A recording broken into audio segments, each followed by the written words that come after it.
ऐसा एक नाम जिनकी खुशी है जरूरतमंदों की सेवा करना, वो नाम है राधे माँ। जी हाँ, आपने सही सुना, 30 सालों से जारी है राधे माँ द्वारा जरूरतमंदों के लिए जरूरत चीजों का सामान वितरण का कार्य। राधे माँ का कहना है, मैं जब तक रहूंगी तब तक इस तरह ही अपने भक्तों और जरूरतमंदों की सेवा करती रहूंगी। चाहे अमीर हो या गरीब, राधे माँ पैलेस पर हर कोई नजर आता है। श्री राधे माँ चैरिटेबल ट्रस्ट के माध्यम से देश के कोने तक सेवा पहुंचाई जाती है।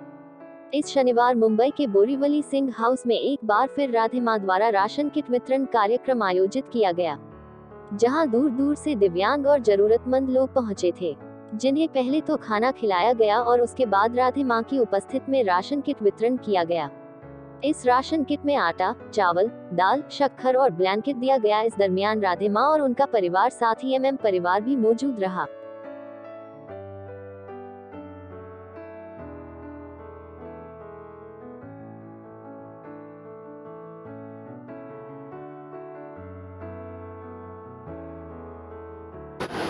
मैं चाहती हूँ, मैं किसी को नहीं कहना चाहती, पर मैं कहती हूँ अगर मैं कहूँगी तो कोई नहीं मानेगा, लेकिन मुझे देख के कुछ लोगों को प्रेरणा मिलेगी और मैं उतना करना चाहती हूँ जितना सारी ज़िंदगी में कर पाऊँ।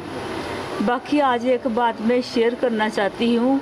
ये मम्मी है, ये चाचा है, ये चाचा की बीवी है, ये संजीव गुप्ता है, ये उसकी बीवी है, ये पप्पू है, ये उसकी बीवी है। ये एमएम परिवार है, एमएम मिठाई वाले। इनके वहाँ मैं 14 साल रही। इन्होंने बहुत सेवा की। मैं पहले बॉम्बे किसी और के घर आई थी, तो वहाँ संजू दर्शन करने आया था, संजीव गुप्ता।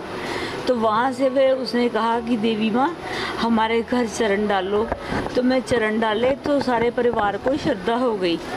तो फिर मैं फिर उसके बाद उनके भक्तों के घर 2 महीने रहने के बाद मैं चली गई दिल्ली। फिर वहाँ मम्मी, चाचा, पापा मुझे लेने आए। फिर मैं आई तो थोड़े दिन के लिए थी, फिर मैं आ जाती थी, फिर ले जाते थे, फिर आ जाती थी, फिर ले जाते थे, ऐसे आना जाना लगा रहा। तो फिर पूना वालों पे कृपा हुई, तो सुभाष पापा और मम्मी और आशीष और मनोज, फिर उन पे कृपा हुई तो उन्होंने आना शुरू किया, तो ये भवन बनाया। एमएम वाले आज भी मेरे साथ हैं और मैं इनके साथ हूँ। हम सदा साथ रहेंगे। जयकारा राधा देवी माँ जी दा। जब तक जिंदा रही यथाशक्ति जो भी मैं कर सकती हूँ करती रहूँगी। मेरा यही शौक़ है। मेरा मम्मी को भी पता है कि मेरा एक ही शौक़ है, बांटना। देवी माँ जी ये बहुत शौक़ है इनको, ऐसे सब दान पुण्य करने का करती रहती हैं वो हमेशा। और उनको इतना शौक़ है कि अगर एक दुकान भर के हम उनको सामान दे देंगे तो 2 घंटे में वो पूरी दुकान को खाली कर, इतना शौक़ है। ये भी ले जाओ, ये भी ले जाओ, यहाँ तक कि अपने चोले, अपने जेवर, वो सब बांट दिए उन्होंने। एक दफ़े मैं दिल्ली गई थी, देवी माँ जी भी दिल्ली गई थी। 2 दिन पहले मैंने शोकेस देखा था, पूरा भरा हुआ था उनके चोले से। तीसरे दिन मैं गई थी, पूरा खाली था। मैं कहा देवी माँ सारे चोले किधर गए? तो छोटी माँ बोलती हैं देवी माँ ने बांट दिए सब, एक चोला रखा है उनका पहन के जाने के लिए। ऐसी है हमारी देवी माँ, इतना दान करती है। देखने की बात तो बहुत दूर है। मैं तो हमेशा से देवी माँ के चरणों में हूँ और पिछले 30-35 साल से ये कार्यक्रम चलते रहे हैं और आगे भी चलते रहेंगे। और देवी माँ ने हमें यही सिखाया है कि पैसे से आप आराम खरीद सकते हो, लेकिन दुआएं नहीं खरीद सकते। ज़रूरतमंदों को आप जब तक नहीं दोगे तब तक आपको दुआएं नहीं मिलेंगी और आपका जीवन सफल नहीं होगा। जैसे हम इनकम टैक्स में टैक्स भरते हैं तो हमारा पैसा वाइट होता है, उसी तरह जब तक ज़रूरतमंदों को आप धन वितरित नहीं करोगे, उनकी आवश्यकता पूरी नहीं करोगे, तब तक आपका धन शुद्ध नहीं होगा, आपकी तरक्की नहीं होगी। तो हमने दुआएं कमानी है ऊपर न धन जाएगा न कुछ जाएगा, सिर्फ दुआएं जाएंगी। और आज यही करिश्मा मेरे साथ हो चुका है। आपके सामने बैठा हूँ मैं। 2.5-3 महीने पहले देवी माँ ने अचानक भविष्यवाणी की थी कि चाचा आपकी उम्र ज़्यादा नहीं दिख रही है। उसके 15 दिन बाद में मुझे ब्रेन ट्यूमर कैंसर डिटेक्ट हुआ, ऑपरेशन हुआ, ट्रीटमेंट चल रहा है और आज देवी माँ के आशीर्वाद से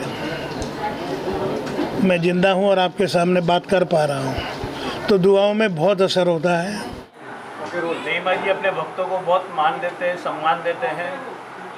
वो बोलते हैं कि मैं इसके घर पे रही, जबकि वो घर हमारा कोई नहीं था। देवी माँ जी ने वो घर बनाया तो घर बना। पहली बात पूना वालों की बात की देवी माँ जी ने, तो मेरे को एक स्टोरी याद आ गई है, जहाँ पर ज्वाला जी मंदिर पे राजा अकबर ने भी उनको परखा था, तब जाके सोने का छतर चढ़ाया था। उससे पहले तो वो भी उनको टेस्ट करने गया था, अग्नि को बुझाने गया था। तो राधे माँ जी का भी जीवन ऐसा ही है कि सब आते हैं, टेस्ट करते पहले, उनको प्रूव करना पड़ता है आज भी। तो ऐसे इतना इजीली नहीं होता है कोई भी चीज़। पहले देवी माँ जी भरते भंडारे, फिर उसमें से कुछ दाने आते हैं। तो देवी माँ जी अपने भक्तों को बहुत मान देते हैं, सम्मान देते हैं। खुद क्या करते हैं वो कुछ नहीं बताते किसको। जी, मैं राधे माँ को इस माध्यम से जानता हूँ कि इन्होंने बहुत सारे कार्य किए हैं और लोगों को बहुत सारे ब्लाइंड को इन्होंने डोनेशन दिया है, राशन और कंबल का। 11 किलो राशन और एक कंबल इन्होंने वितरित किया है।